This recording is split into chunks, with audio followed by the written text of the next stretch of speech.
This is Chicago's Morning Answer with Dan Proft and Amy Jacobson on AM 560. The Answer.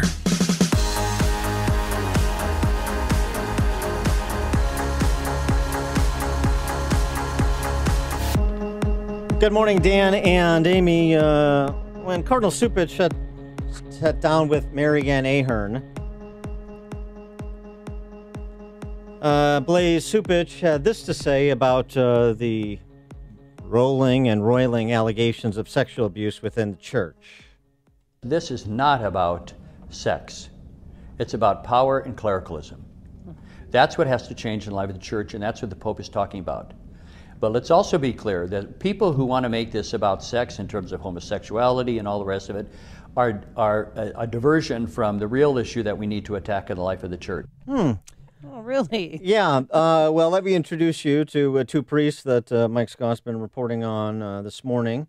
Father Diego Barrio, 39, Father Edwin Geraldo Cortez, 30, both priests assigned to the Mission San Juan Diego Parish in Arlington Heights, who were arrested in Miami and charged with lewd and lascivious behavior after pedestrians and the police observed the two priests performing oral sex in a parked car. In broad daylight. Yeah. But it's not about sex, and it's not about homosexuality and the expression of it that's tolerated in the church and has been for a long time. It's not about that. No, the two were easy to spot, too, because they were near a playground and didn't have tinted windows. Maybe those priests in Miami should have said they were there to check on rising sea levels due to global warming, and then Cardinal Cupich would have embraced them. I shouldn't laugh, but that's...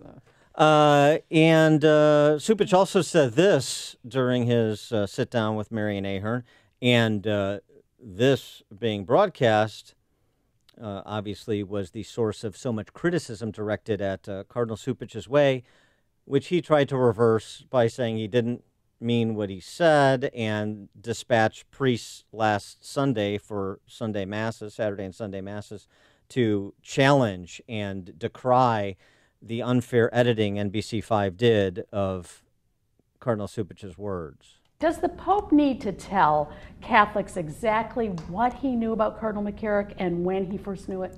Well, I think that the Holy Father on the airplane had exactly the kind of answer that was needed. He was asked about the letter of Archbishop Vigano. He said he read it. He encouraged the media to read it carefully and to come to their own conclusions, and that he would not have any final any other statement on it. I think what he was signaling is two things. The first is that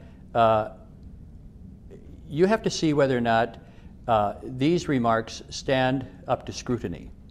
There are so many things in there that he says about so many people that it's impossible to try to get into the weeds on this. And he trusts the media to use their skill, their expertise, and he said their maturity to explore these questions.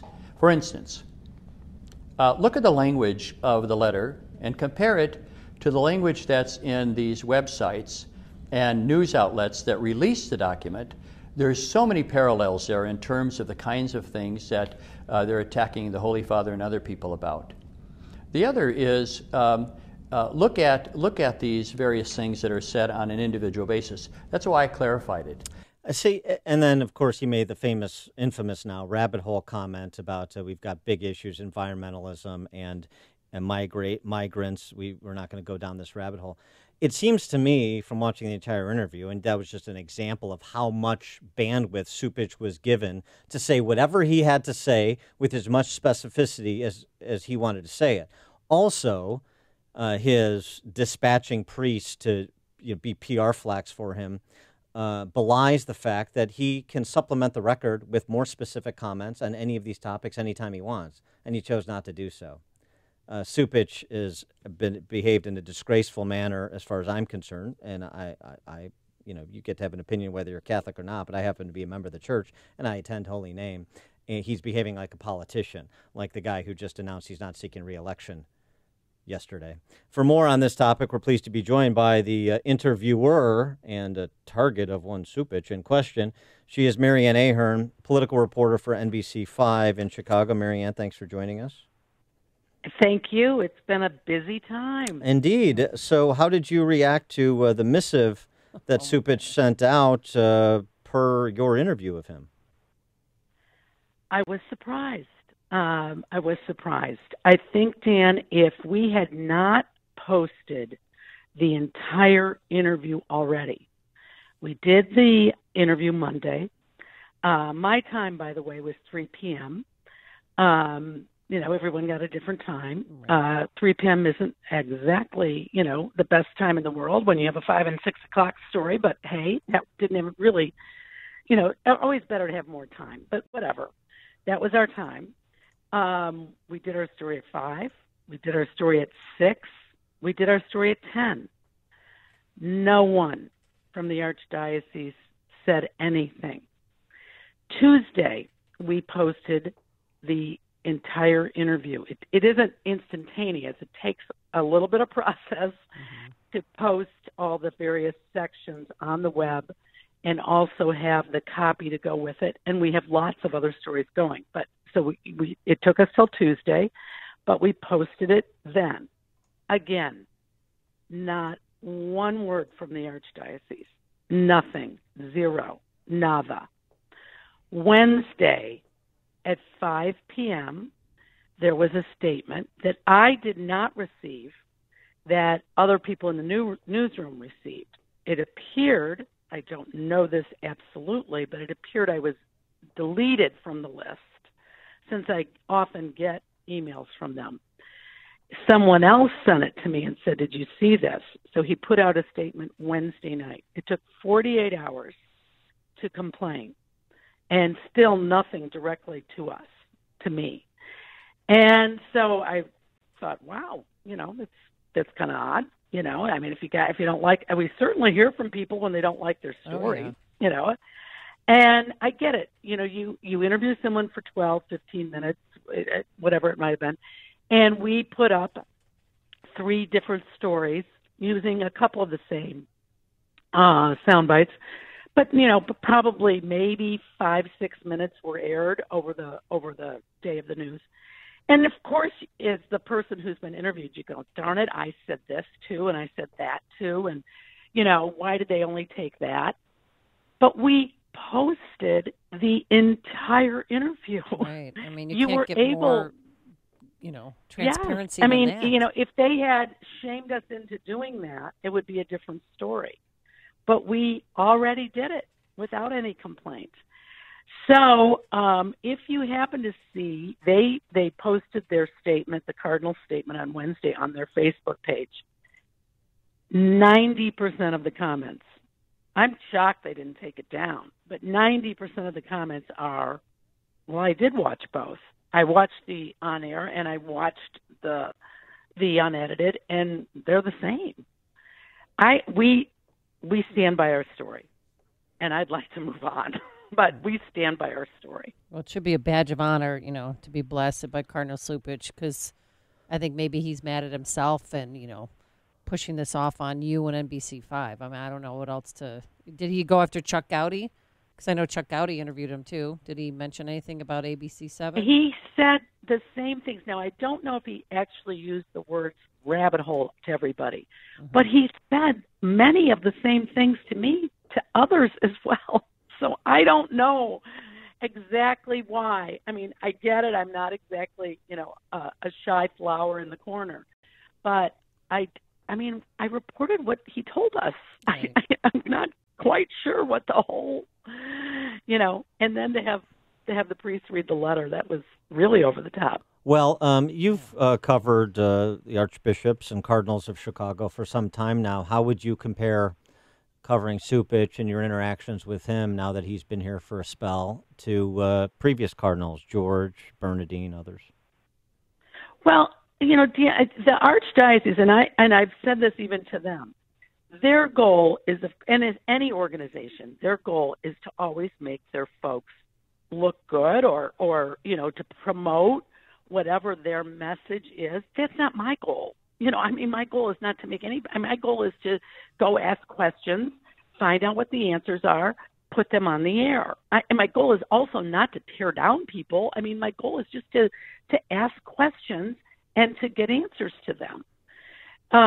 And so they do seem to be on much more of a mission of that image conscience than perhaps a Cardinal George. But did I ever tangle with Cardinal George and Cardinal Bernie? Yes. That's the nature of the job. We often do stories that folks don't like. But did it ever get to this? No. Absolutely not. No. And wait, Cardinal Bernardine, are you kidding? I was there. We were the first ones to do the stories about all this awful stuff, Right. Pre-sex abuse. Right. They wanted to. They called me and said, how dare you? You're Catholic. Why would you do that? I mean, of course, I've had all that. They didn't. I don't recall a letter being read at the masses before. I mean, that was once. But but no. I mean, there are always times. Hey, we're talking about the mayor. I mean, remember the time the mayor went crazy on me? I mean, yeah, he barked at you. Yeah. He had a temper tantrum. Yeah. No, he did. He literally had a temper tantrum. You got to be thick-skinned. It's hard. Well, it's hard. Yeah. But I get it. It might not. I don't know if it's personal to him. It's not personal to me, but maybe it's personal to him. We'll keep up the good work. Big news yesterday, obviously. Mayor Emanuel announcing that he's not going to run for re-election. You were in the room. What was it like? Here's the difference. 8 years ago, I was in the room, and there was only about 5 of us in the room the day that Mayor Daley announced. We had no idea when Daley did it. We really didn't. And we all thought that it was Jody Weiss was going to get fired. Oh. And I had called Jackie Hurd that day because I was out in the suburbs, and I said, what's going on? What's an announcement? She goes, you need to get here. And I was like, okie dokie. Rand got there fast. And there might have been 5 reporters. All the TV cameras were there, but not a lot of reporters were in the room. Yesterday, when it happened again, no one took anything for granted. I wasn't privy to anything. However, Carol Maureen had been kind of hearing it the last couple of weeks or months. Fran's article this last weekend that I should have read a lot more carefully, but she certainly sent a signal. So when they called our newsroom yesterday, when the staff of the mayor's staff called and sat around, I don't know, maybe 9:45, and said, hey, the mayor's got an announcement at 10:45, I ran to do makeup fast. Yeah. I was like, okie doke, I think there might be a problem here. And why do you think he made the decision he made and announced it yesterday when he did? It had to be the polls. I mean, I think there's a lot of things that also play a role. I mean, the Van Dyke trial starts. No matter which way the Van Dyke trial goes, if it doesn't, if it goes poorly for him in some way, do you look like then you got, thrown out the door? This is a way for him to say that it was his decision. Clearly, the polls were not in his favor. They keep telling us there was a path to victory, but it wasn't certain. This is not a guy who's about to get into a race he's going to lose. All right. All and right. then is he going to take reporter questions today? Yes, heading that way at 10:30 today. So trying to hopefully he's not going to stand up and bark at me again. Yeah. The most hilarious part, the photographer that went with me, Ron, and Amy, you probably know Ron. He was the one that was with me that day that he barked at me. And he called me last night, and I said, Ron, no matter what I tell you today, do not turn the camera off. Exactly. Now, is he going to use Amy Rule for personal protection again, or is he going to stand up there by himself? Yeah, exactly. Oh man, and even he did the line of politicians like to say they're going to spend more time with me. Please, give me a break. This is a guy. Spend time with your family. Your family's gone. I mean, they're all in college. Yeah, I mean, That's strange. It's he needs a better speechwriter, but he's just not really that great on the stump. He's not very entertaining. Well, who do you think? Who do you think it's going to be? It's not. I don't think it's going to be these folks that are. I mean, who knows? Who's to say? I don't know. I think. To me, I think it's between Common and Chance the Rapper. That's what I think. She is Marianne Ahern, political reporter for NBC5. Marianne, thanks for joining us. Appreciate it. Thank you, guys. Appreciate it. And she joined us on our turnkey.pro answer line. You're listening to Chicago's Morning Answer with Dan Proft and Amy Jacobson on AM 560. The Answer. The following is a paid